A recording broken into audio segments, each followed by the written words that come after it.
Hare Krishna, welcome. So today we are going to do the revision of chapter 9. Before we start, let me say the prayers to Guru and God. Om Ajnana Timirandasya Jnananjana Shalakaya Chakshuru Militamena Tasmai Shri Guruve Namah. Om Namo Bhagavate Vasudevaya. Hare Krishna. I'll play the Guru Mantra. गुरुर्ब्रह्मा गुरुर्विष्णु गुरुर्देवो महेश्वरः गुरुर्साक्षात् परब्रह्मा तस्मै श्री गुरुवे नमः। तस्मै श्री गुरुवे नमः। तस्मै श्री गुरुवे नमः। Hey, welcome. Are you all ready for the revision?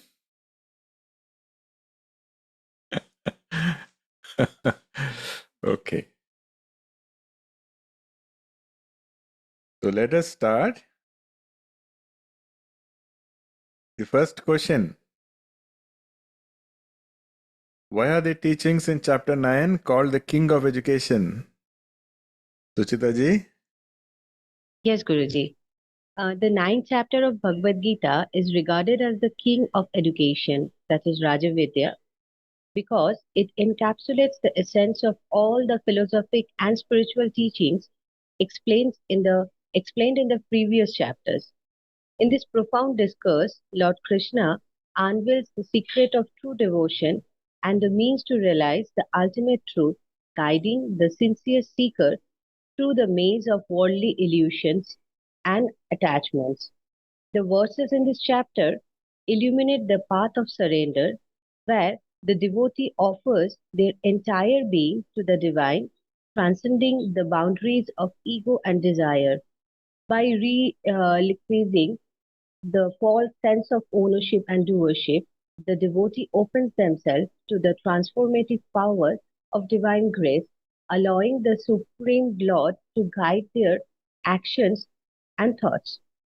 Lord Krishna bestows upon Arjuna the Rajavidya and Rajaguhya, the most exalted knowledge and the supreme secret.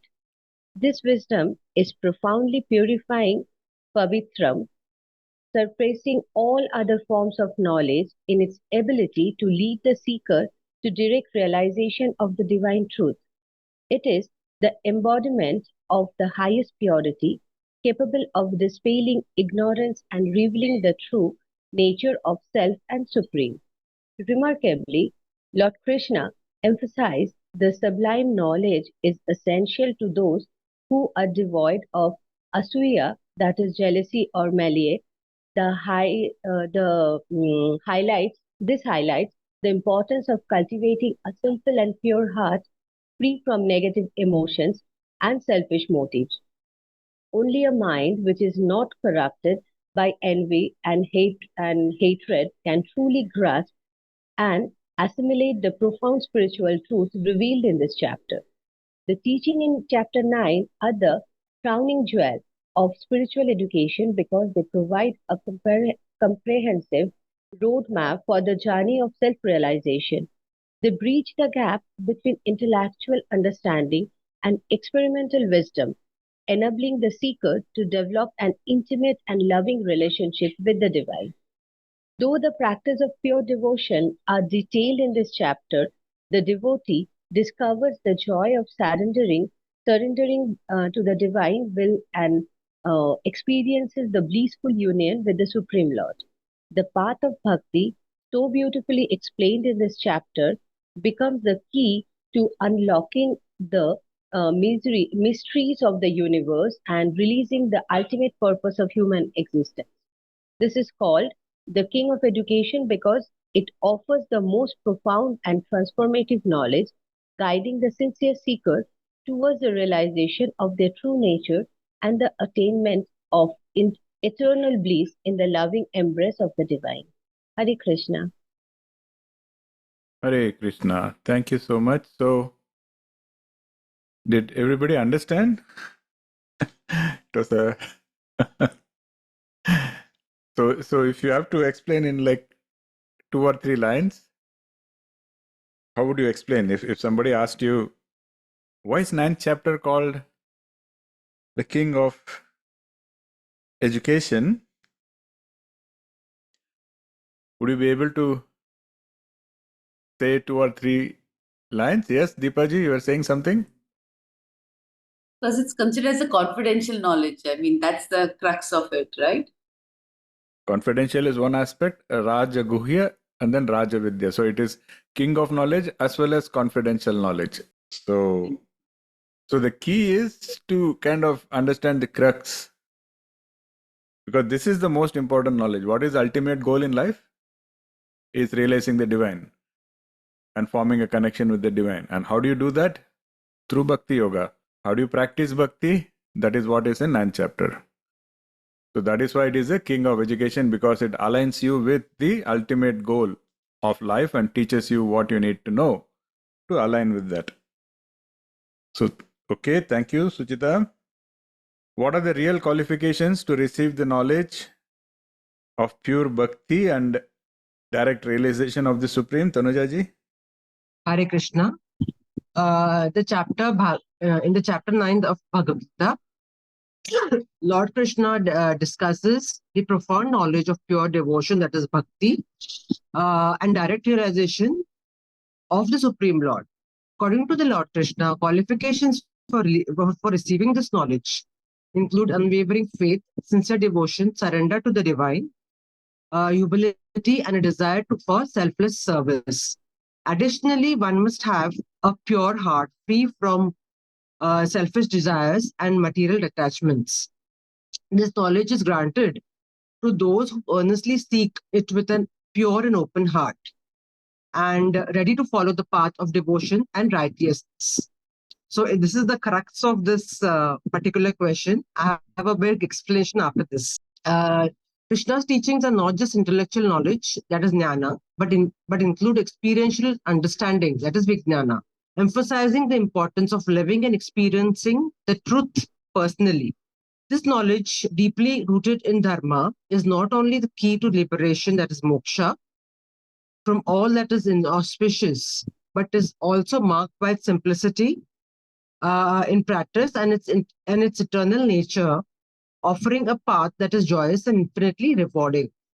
Beyond jnana, that is embracing the transformative power of vijnana. As Krishna unfolds these teachings, he clarifies that such wisdom is not only about understanding the cosmic order, but also about experiencing the divine presence in everyday life, making spirituality a living, breathing aspect of one's existence. This divine knowledge, while supremely profound, is also intimately practical, offering guidance on living a life aligned with the highest truths while engaged in the world. This Raja Vidya and Raja Guhyam, therefore, is not a mere philosophical concept, but a transformative force, accessible through pure devotion, that is bhakti, ensuring that those who follows this path with a pure heart can attain the supreme goal. Krishna reassures that this path, though supremely elevated, is within reach of all those who dedicate themselves to it, promising liberation and eternal bliss to those who embrace it with sincerity and faith. Imagine the battlefield of Kurukshetra, a gruesome landscape of impending war. Through the transformative power of Vijnana, this very battlefield can be perceived as a sacred temple, every soldier and every animal pulsating with this divine presence. Even a blade of grass becomes a conduit of God's creative energy. The thundering sky, a manifestation of his cosmic dance. This is the essence of Vijnana, a state where we perceive the divine not as a direct and distant entity, but as the very essence of reality. Hare Krishna. Thank you, Hare Krishna. Hope everybody understood this. Did anyone have any questions on this? I hope this is clear. So let us make sure that when we finish chapter 9, we go home without any questions. We go home, at least the questions that you have should be answered. Okay, if it is not answered, either ask here, or if you want to ask later, ask, because this is the Raja Vidya, the most important knowledge. So I want to make sure that everybody is extremely clear on the concepts here. Okay. What are the 8 characteristics of the knowledge of pure bhakti? Ashaji? Hare Krishna. Sri Krishna explains that non-enviousness, that is anasuya, and faith, shraddha, are the real qualifications to receive the knowledge, that is jnana of pure bhakti and direct realization of the Supreme Lord. The 8 characteristics of knowledge of pure bhakti are explained as Raja Vidya, which is the king of all knowledge. This highlights the supreme nature of this knowledge, surpassing all other forms of wisdom. It offers a complete understanding of self, the universe, and the divine. The second one, Raja Guhyam, king of all secrets. This knowledge is not readily available to all and requires a pure heart, lack of malice, and a wise guru to fully understand. Third, Pavitram, is purifying. This knowledge acts as a cleansing fire, burning away the impurities of ignorance, ego, and attachment. It purifies the heart and mind, preparing us for the divine experience. The fourth one, Uttamam, that is perfect and transcendental. This knowledge is perfect, a complete and holistic understanding of reality. It transcends the limitations of the material world and offers glimpse of into the external dimensions. 5. Fifth, Pratyaksavagamam, direct experience. Pratyaksa means before the eyes. Unlike theoretical philosophies, this knowledge culminates in a direct personal experience of a divine. It's not about blind faith, but about inner knowing, a communion with the Supreme Lord. Sixth one, Dharmam, perfection in principle of realizations. Perfection in the principles of religion. This knowledge doesn't advocate for blind adherence to rituals. Instead, it guides us towards living a life aligned with universal moral principles, dharma. It's about living a life of a purpose, compassion, and righteousness. Seventh one, susukham kartam, easy and joyful to practice. The path to liberation, often portrayed as arduous and austere, here revealed as easy and joyful to practice. Such a life aligned with the divine brings a sense of inner peace and contentment. 8.1. Avyayam, that is eternal. This knowledge is imperishable, transcends the limitations of time. It offers a path of liberation, a state beyond birth and death. By incorporating and understanding these 8 qualities of the Raja Vidya, we gain a deeper appreciation of its transformative potential and its role in guiding us towards the spiritual liberation. Hare Krishna. Hare Krishna. Thank you so much. So in the previous question, we asked why it is Raja Vidya. Now you can see we have looked at so many reasons. Correct? So if I have to ask you, which one do you think is the most profound or most important according to you?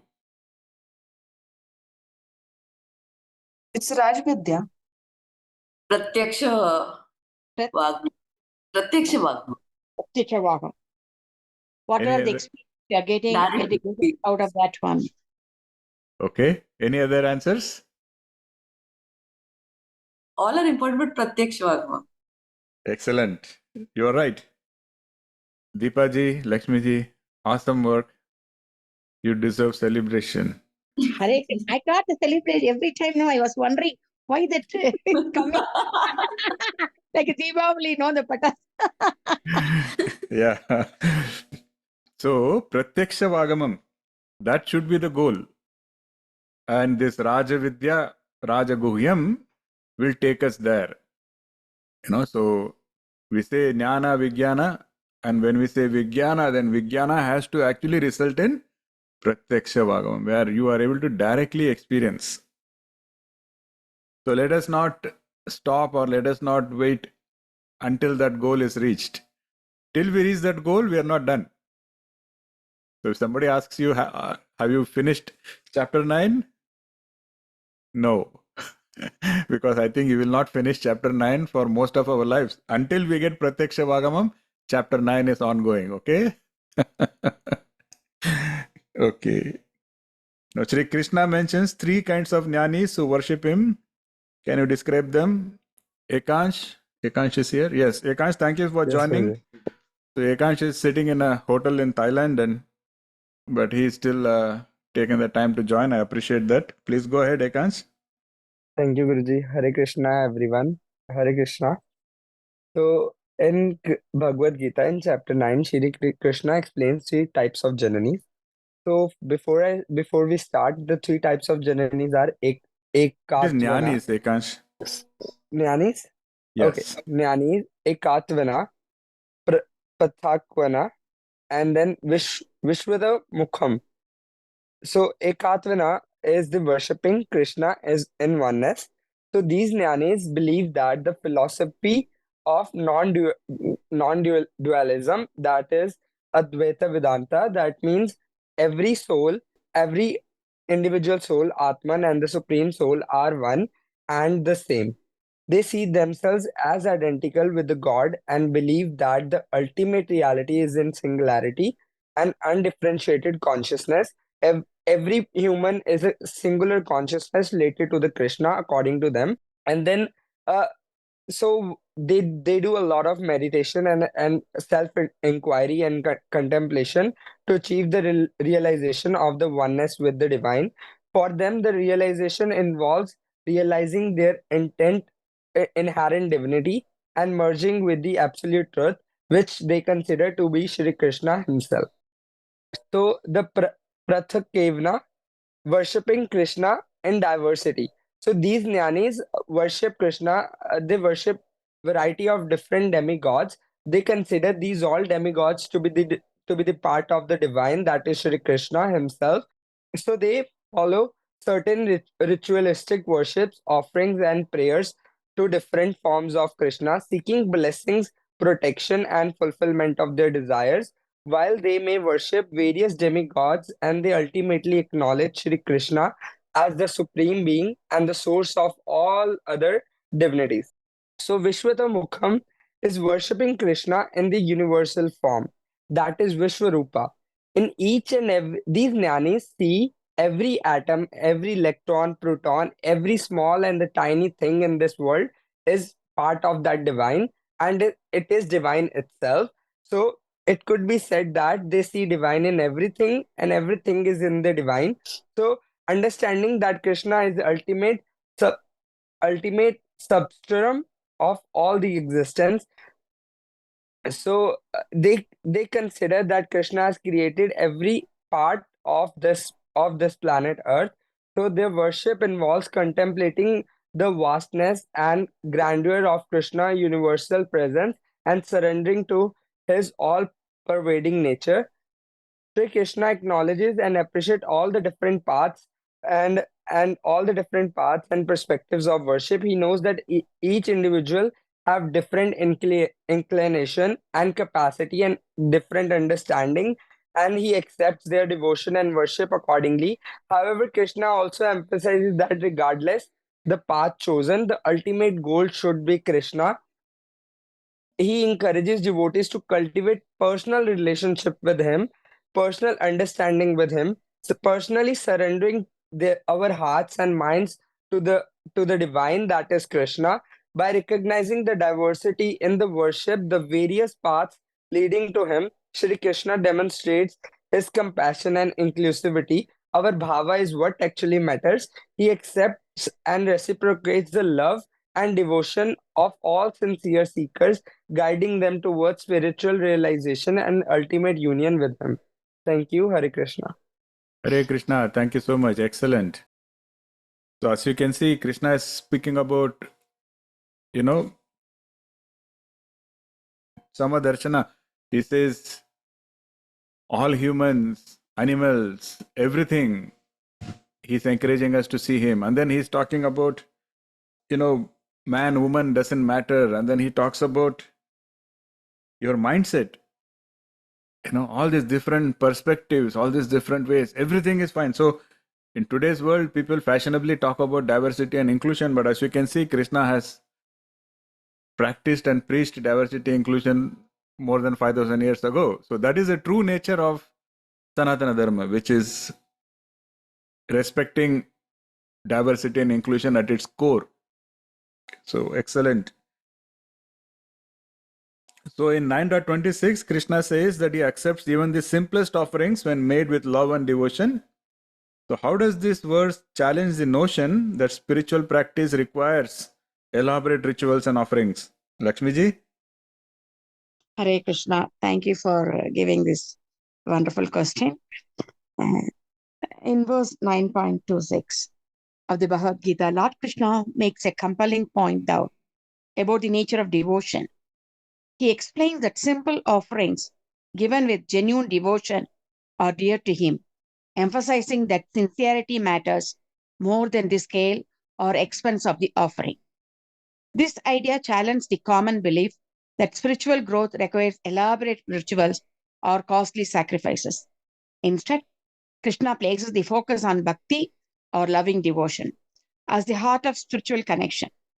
He encouraged everyone to concentrate on the purity of the intentions and the depth of the relationship with the divine, rather than external displays of religiosity. Krishna's message is that devotion is universally accessible, regardless of one's social status or wealth. He invites believers to look beyond the external aspects of religion and focus on nurturing a genuine sense of love and reverence toward the divine. The emphasis on the purity of intention and depth of feeling highlights that true spiritual life is about the internal state of the heart. By welcoming even the simplest acts of devotion, Krishna opens the spiritual path to all sincere seekers, moving away from spiritual practices that favor the wealthy or the ritually adept. This verse invites a re-evaluation of spiritual practice, urging a focus on cultivating inner qualities like love, devotion, and sincerity. It serves as a reminder that true spirituality does not reside in material displays, but in the purity of the heart and the depth of the connection with the divine. Hare Krishna. Hare Krishna. Excellent. I hope this all rings a bell with everybody. As you can see, it's so beautiful. He's so full of compassion, so full of love, and that is the true nature of Krishna's teachings. And that is what you can find in the Bhagavad Gita and elsewhere in most of Sanatana Dharma. So we need to understand and appreciate this aspect. Okay. So, in other words, what we offer is not important, how we offer is important. And Krishna says, that's all that matters to me. Thank you, Lakshmiji. Why is the bhava so important? The follow-up question when we offer anything to God? Offering with bhava is essential because it reflects the purity of our love and devotion for God. It goes beyond mere rituals and transforms our actions into heartfelt worship. By offering with sincere vow, we acknowledge that everything we have is a gift from God, and we express our gratitude and surrender to the divine. The tradition of offering food to God before eating is a powerful practice that helps us to overcome our selfish tendencies and cultivate humility. As mentioned in Bhagavad Gita 3.13, Yajna Tishthan Sando, Muchande Sarva Kilvishahi, Punjade Detum Agam Baba, Epasan Atma Karanat. Sishta, that's what is leftover, no? Who partake in the prasad, the sanctified food, are freed from sins. This practice encourages us to develop a selfless attitude and recognize God's presence in our daily lives. Moreover, offering the with bow purifies the food we consume. Food is a form of energy, and its quality can be influenced by the thoughts and emotion of those involved in its preparation. By offering the food to God with pure devotion, we transform it into prasad, which neutralizes any negative energies and brings divine grace into our lives. In essence, offering with bow is a simple yet profound way to connect with God, purify our actions, and progress on a spiritual journey. It helps us to transcend our ego, cultivate gratitude, and experience the divine in every aspect of our life. On this one, I want to point one more thing, Guruji. In Mahabharata, when Krishna came here for, for Samadhanam, and then he went to only to Vidura's house to have food, because those others, who were Dronacharya or the Bhishma, everybody, they ate the food from Duryodhana. So they want to do their duty because they ate the food with Duryodhana. So Krishna doesn't want to do that. So he went to Vidura's place. And Vidura's wife, she was nothing, but she had only the bananas. But she giving the peel of the banana to him. And he happily accepted because and Vidura's wife is with full of bliss. She gave the banana peel to Krishna. Till that one, Krishna or Vidura's wife, they didn't know that because Krishna is accepting everything. He knows all this. But when Vidur came and tell me, oh, what are you doing? You are giving only the pill. Then only she realized. So that bhava is important. The Krishna gave us, whatever you give with full love and affection, it will be accepted. So that I want, because you gave that one. This is also, I want to give. No, thank you. Thank you. Really appreciate that. Beautiful. So yeah, in that story, like it's a very important point that Lakshmiji pointed out. First of all, you have to be very careful from whom you are accepting gifts or from whom you are accepting food, because it makes you obliged in a way. See, that is the reason why great people like Dronacharya, they were fighting on the wrong side, because they felt obliged. So that is one important point. The other point is Duryodhana was just making a show, chappan bow. So he's like, we have made 56 different types of food, but that is not what Krishna is interested. He's interested in the bhava, and that he knew that Vidurani had that bhava. So the other part of the story is Vidurani is so lost in devotion and love, she is feeding him the peel, throwing away the banana. He's enjoying it, and as Lakshmiji pointed out, when Vidurji comes, he is shocked. He tells Vidurani, what are you doing? You are giving peel. So she comes back to her senses, and then she starts giving him the banana. And then Krishna says, yeah, the banana is good, but I actually enjoyed the peel more. Because that had the bhava. So that is a message he's sending us. He's sending us that if you have that bhava, that is the whole tatparya of patram, pulam, pushpam, toyam, where Krishna says, it's okay, give me just a leaf, but if you can give it with love, that is what I really appreciate. And there is a very powerful message here for our day-to-day living. Is everything is energy. You are energy. The food is energy. Our thoughts are energy. Our feelings are energy. So if you can just do this simple practice before eating food, if you can be in the mindset of humility, gratitude, love, that's enough. And you will see a transformation. You will see a transformation in your body, in your mind, in how you perceive life. Everything will change. So can you all promise that you will follow it? How many people are going to promise that they're going to follow it every day? I'm following. Okay. We will come back to you, Lakshmiji, if you have something more to add, because we have many questions remaining. Okay, so I will go to the next question. How does the concept of Ananya Bhakti differ from conditional devotion, Deepaji? Yeah, Hare Krishna. So, Sri Krishna has given us the most profound and comforting sloka through 9.22. Ananyashchi chintoma ye jana paryusapate teshi bhi yuktanam yogakshemam vahamyam. And तेषां नित्याभियुक्तानां योगक्षेमं वहाम्यहम्. vahamyam. To those who always think of me and worship me with exclusive devotion, whose minds are always absorbed in me, to them I provide what they lack and preserve what they have. Now, Ananya Bhakti is the purest form of devotion, where the devotee's mind is completely absorbed in the thoughts of the Lord Sri Krishna, offering undivided attention, focus, and surrender. This pure devotion is not motivated by any material desires or expectation. So in verses 9.22, Krishna assures that for those who worship him with exclusive devotion, he personally takes care of their needs and preserves what they have. The example of Sri Prabhupada and Swami Vivekananda illustrate the power of unwavering devotion. Despite facing hardships, Sri Prabhupada successfully established the Krishna consciousness movement worldwide, recognizing himself as an instrument of the Lord. Similarly, when Sri Vivekananda was in distress, the Lord sent a stranger to provide him with food, strengthening his faith and demonstrating how God watches over his sincere devotees. In contrast, conditional devotion involves performing rituals and sacrifice with the expectation of material rewards or pleasures.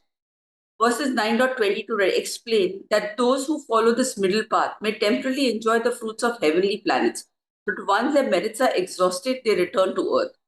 Krishna emphasizes that he is the ultimate enjoyer of rituals and sacrifice, and worshipping other demigods or performing rituals incorrectly is a form of incorrect worship. The message from Sri Krishna is clear.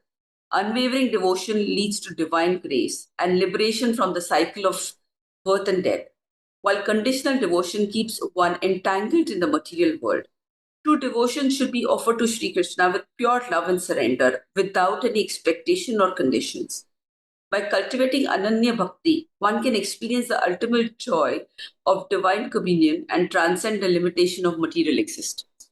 Hare Krishna. Hare Krishna, thank you so much. I'm going to ask everybody, did you all understand the answer to this question? If we ask the same question to you, will you be able to answer it yourself?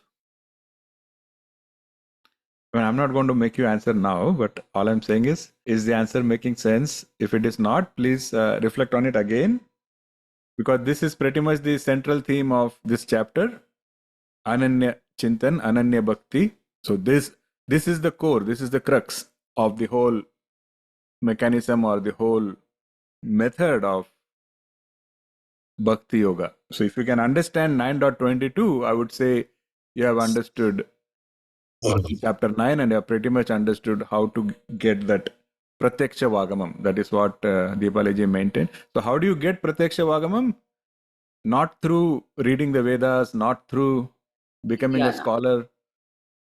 The way you get Pratyaksha Vagamam is by practicing Ananya Chintan. And you get Ananya Chintan by doing the other things that was called out. Lack of pride and lack of ego, surrender, love, compassion. So it's a process. The process should help you practice Ananya Chintan, and Ananya Chintan should help you reach the ultimate goal of Pratyaksha Vagamam and that divine connect with Sri Krishna. So I hope it all makes sense.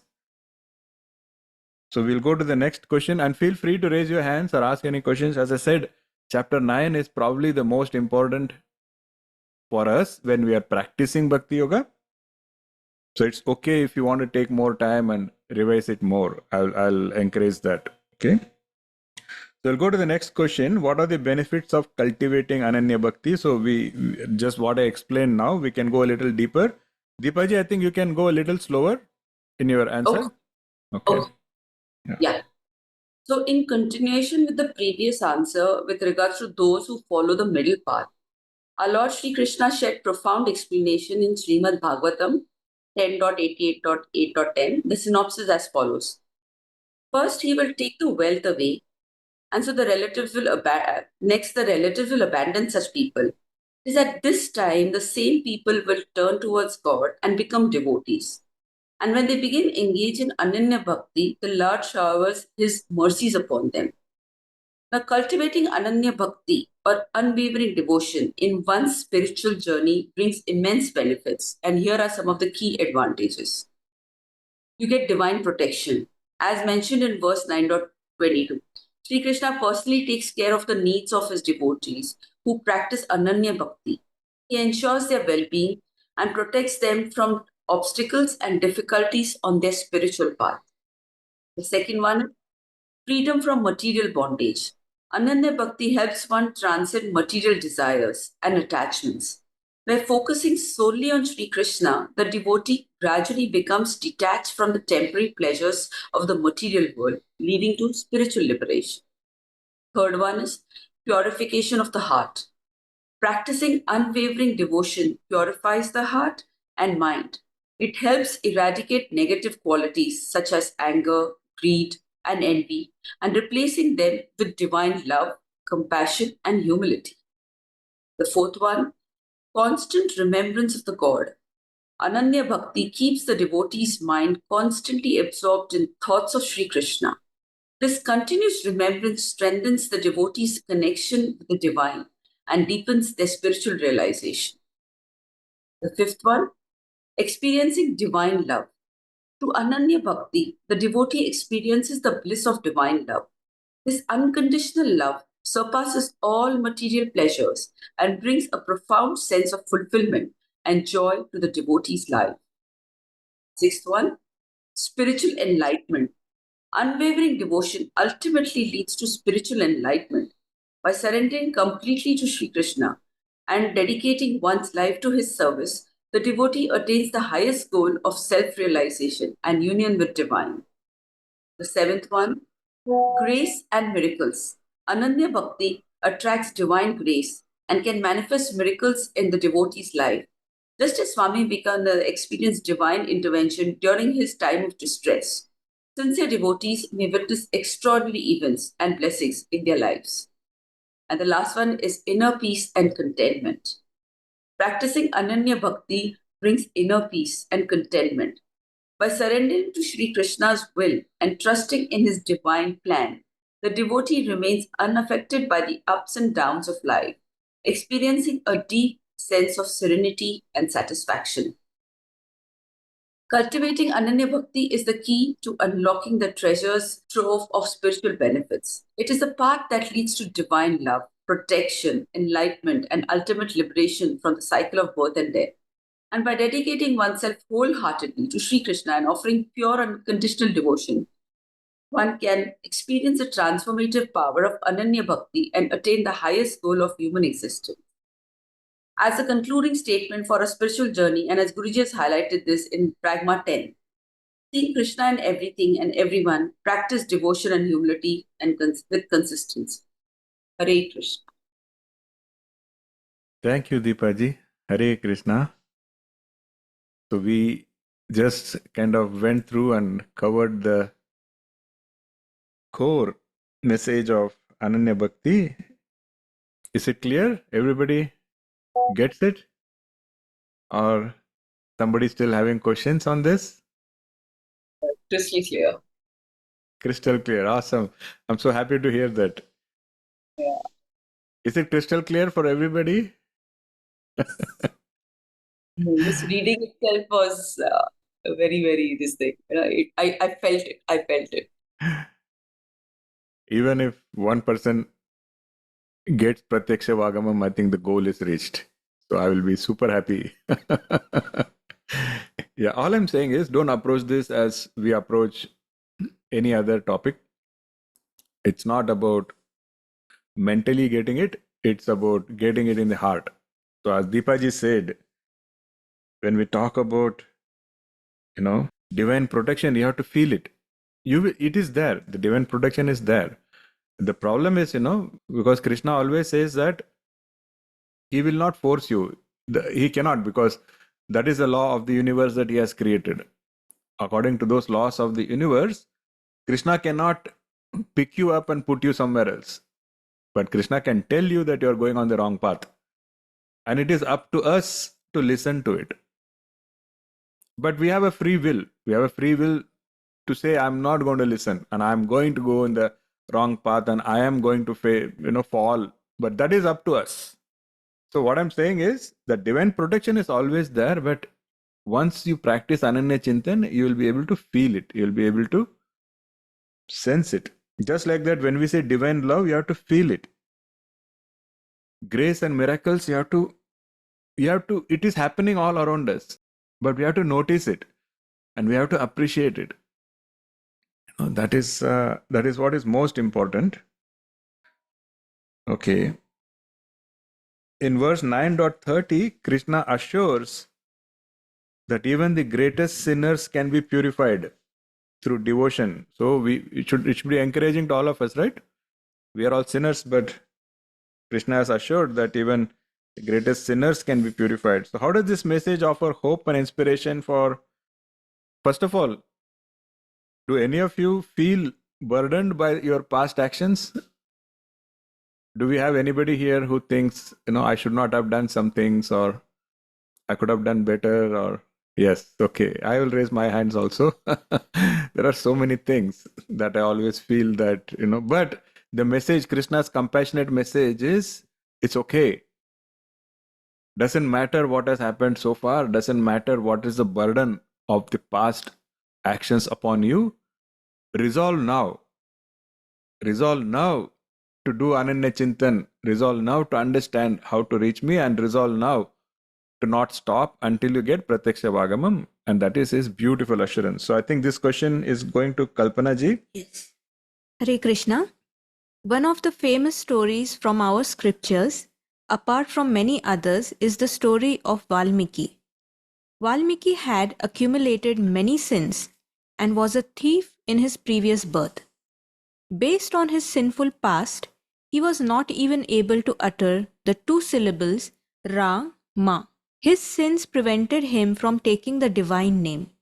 So his guru thought of a way of engaging him in devotion by making him chant the reverse, Ma Ra, with the intention that repetition of Mara Mara Mara will automatically create the sound of Rama Rama Rama. As a result, even such a sinful soul as Valmiki was reformed by the process of Ananya Bhakti, exclusive devotion, and transformed into a legendary saint.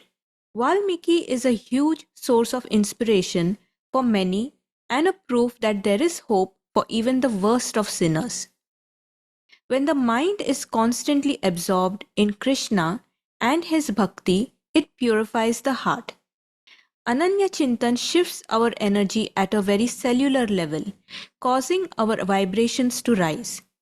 This helps us develop a distaste for our past ways, habits, and lifestyle, and we automatically start to gravitate towards things that have a higher vibration, such as sattvic food, good company, satsang, and a disciplined lifestyle. No matter what our past and past actions, once we seriously take to Krishna Bhakti, a deep transformation takes place within us and our lives. It's like we were in deep slumber all this while, and now we have suddenly been awakened to the true purpose of our lives. Even if we have sinned in the past, once we seriously take to Krishna Bhakti, Krishna will lovingly cleanse us, just like a mother who cleanses her child who has come back home after playing in the mud. This process of purification through devotion is akin to karma clearing. When we surrender to Him and anchor ourselves in His love, He bestows upon us the strength to face life's challenges. Krishna guides us through the trials and tribulations, ensuring that we reach our ultimate destination safely, having learned the necessary lessons and evolved as a soul.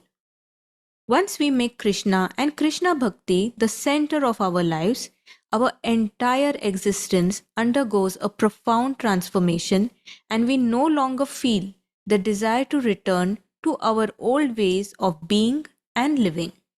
The message of verse 9.30 serves us as a source of hope for all those who feel weighed down by their past actions.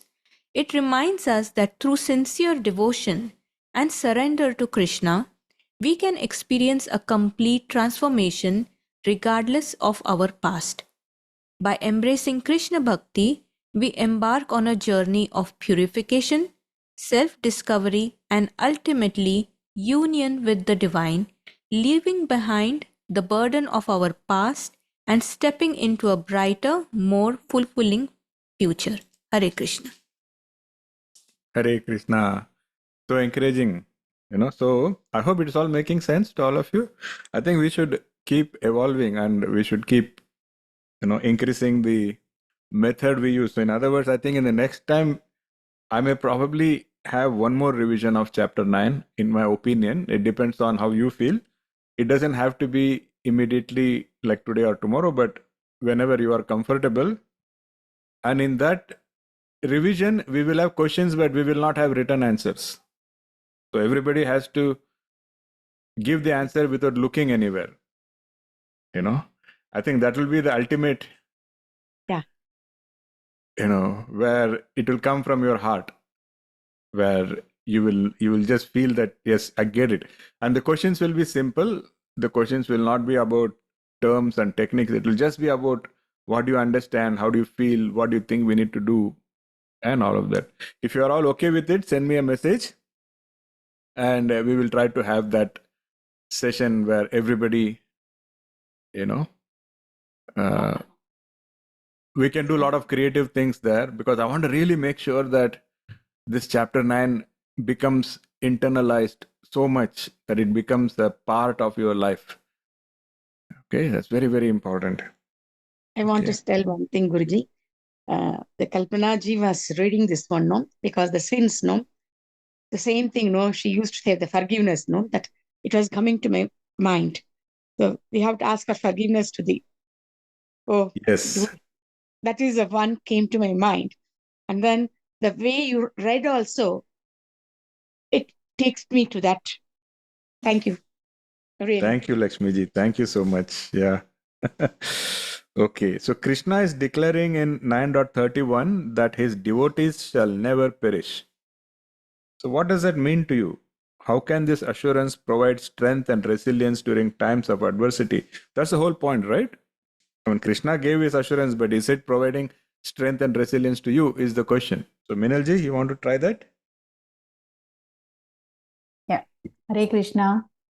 In verse 9.31 of Bhagavad Gita, Lord Krishna provides a powerful assurance to his devotees, declaring that they shall never perish. This statement holds profound meaning and can serve as a source of strength and resilience during times of adversity or doubt in one's spiritual journey. Krishna emphasizes that even if a person has committed the most abominable actions in the past, if they sincerely engage in devotional services and surrender to Him, they are to be considered saintly. This is because they have made the proper resolve to purify themselves and have taken refuge in the divine.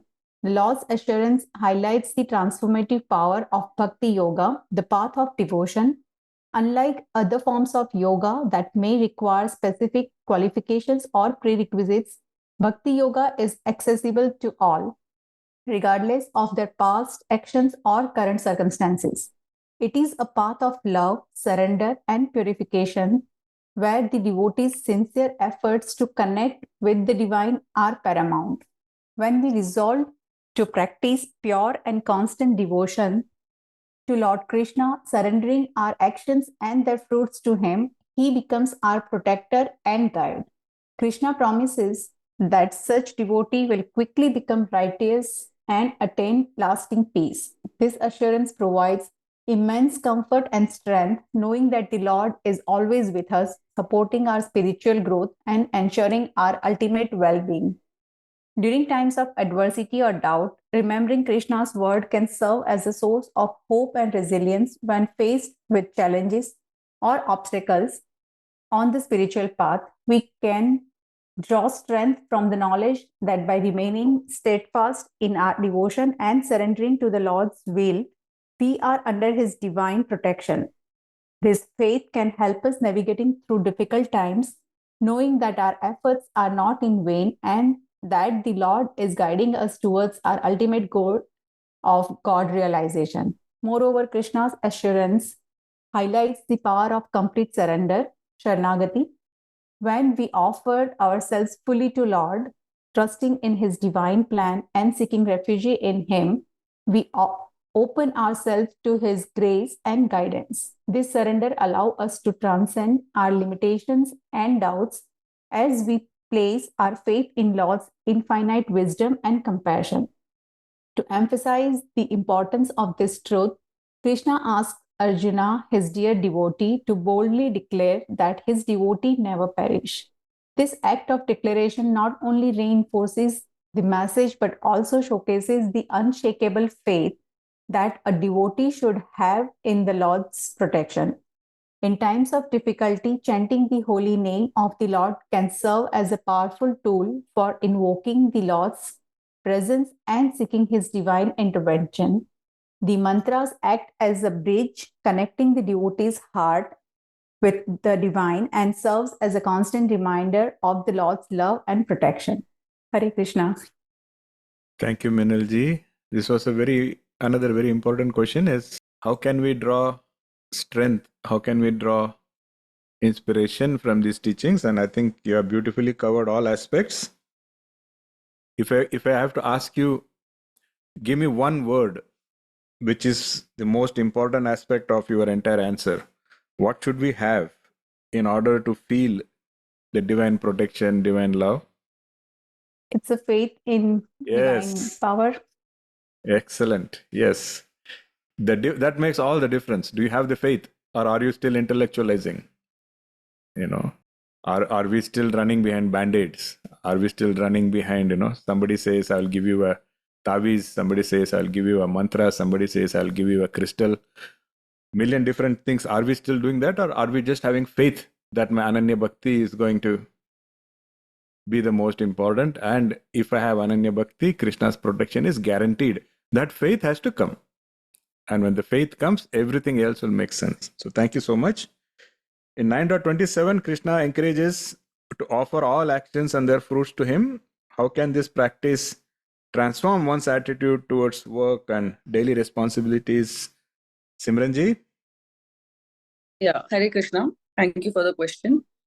In verse 9.27, Krishna encourages offering all actions and their fruits to him, saying, Yat karoshi yadashnasi yajuhoshi dadasi yat pasyasi kaunteya tat kurushva madarpanam. Whatever you do, whatever you eat, whatever you offer in sacrifice, whatever you give away, and whatever austerities you perform, O son of Kunti, do that as an offering to me. Dedicating one's actions and their results to Krishna can transform one's attitude towards work and daily responsibilities in several ways. Detachment from results. So, by offering the fruits of one's actions to Krishna, one becomes less attached to the outcomes, reducing anxiety and stress associated with success or failure. Increased focus and motivation. When actions are performed as an offering to Krishna, one becomes more focused and motivated, as the primary goal is to please the divine personal gains. Spiritual growth.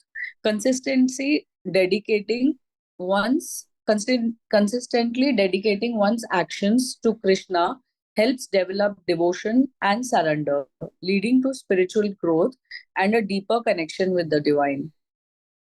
Freedom from karmic bondage. As Krishna states, offering actions to him frees one from the bondage of good and bad karma, leading to peace and liberation. Contentment in all situations. By dedicating actions to a higher purpose, one can remain content and balanced regardless of the external circumstances. Devotion in action. When actions are performed with Krishna consciousness, they become a form of devotion, aligning one with the path of bhakti and helping to strengthen one's spiritual practice. Remembrance of Krishna. Consistently offering actions to Krishna helps one to always remember him and never forget him. Even in the face of life's challenges and at the time of death, that is Antakale. So I've written a couple of lines to express my feelings on this. मैं तो तेरी जोगन काना लागी तुम संग प्रीत तेरे रंग में रंग गई गिरधर हार हो या जीत, which means devotee, O Krishna, I give my heart to you. I am all colored in your love now. I don't care if I win or lose. By surrendering one's actions and their fruits to Krishna with love and devotion, one can transform their attitude towards work and daily responsibilities, finding greater peace, purpose, and spiritual fulfillment in life. Hare Krishna. Thank you so much. Hare Krishna. Beautiful. I like the 2 lines that you have added as well. Thank you, Simranji. So we are already an hour past. So would you all like to do a part 2 revision? Because we still have many questions remaining. And if we continue, it may take at least another 40-45 minutes. I'm not sure if, because I want everybody to be fresh and everybody to really, the message has to sink in. I'm there. I can sit for another 2 hours, no problem. But so let us do this. So how many of you would like a part 2? Just let me know. Okay, so pretty much I think most of you are saying you would like a part 2. So we'll do that. So let us all revisit what we have gone through. I can spend 5 more minutes now. And then in the next section, we will continue from, I think Minalji will start talking about Bhakti Yoga and why it is a divine path. That we can do in the next session. And would you like any other exercises or anything else that you think will help you internalize these messages? I was thinking that we should also come up with some practical questions which I can share in the group. And what I can try something slightly different. What I can try is I can recommend smaller groups of people, and each small group can take one practical question and try to come up with an answer that you can then introspect and talk about later. Make sense? But I will need participation. Everybody should participate. Okay, everybody in this satsang, because the goal is everybody should eventually reach Pratyaksha Vagamam through Ananya Chintan and feel Krishna's presence and make the life blissful and happy. That's what we all want, right? Thank you. Really appreciate your support. Anything else anybody wanted to say or ask before we close for today? Hare Krishna, Prabhuji. We can also share our individual experience or example, like whoever reads the question in relevance to that after the theoretical part, if they can come up with their own example, how they tried to practice that. Or definitely. They may think of practicing it. They haven't. Definitely.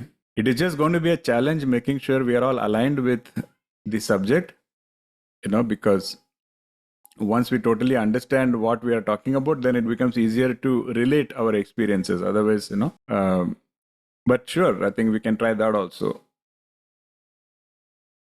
More than anything, what I would like to understand or what I would like you to introspect is we have, whether you realize it or not, we have spent 16 months together from chapter 1 to chapter 9. Now, if you look back at these 16 months, do you see any change in how you think? Do you see any change in how you react? Do you see any change in your internal state of mind? So if you can maybe think about that, I will ask you to talk about it. So that will be encouraging, and that will also be reassuring for yourself and for everybody else. Okay.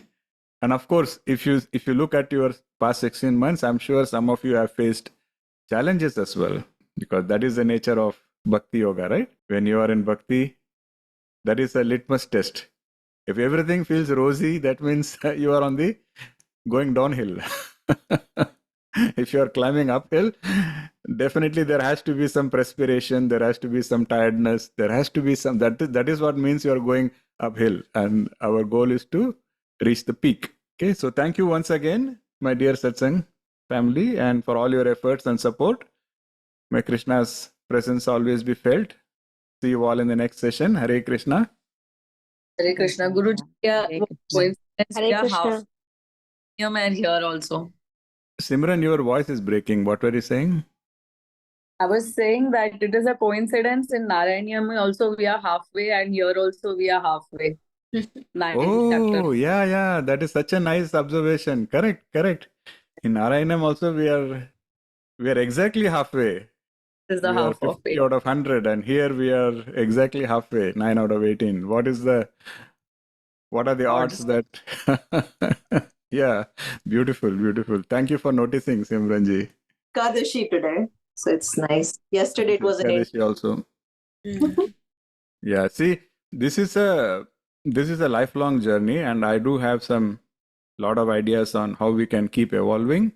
I'm eagerly looking forward to concluding Bhagavad Gita with all of you, and then we can embark on some other deeper journey together.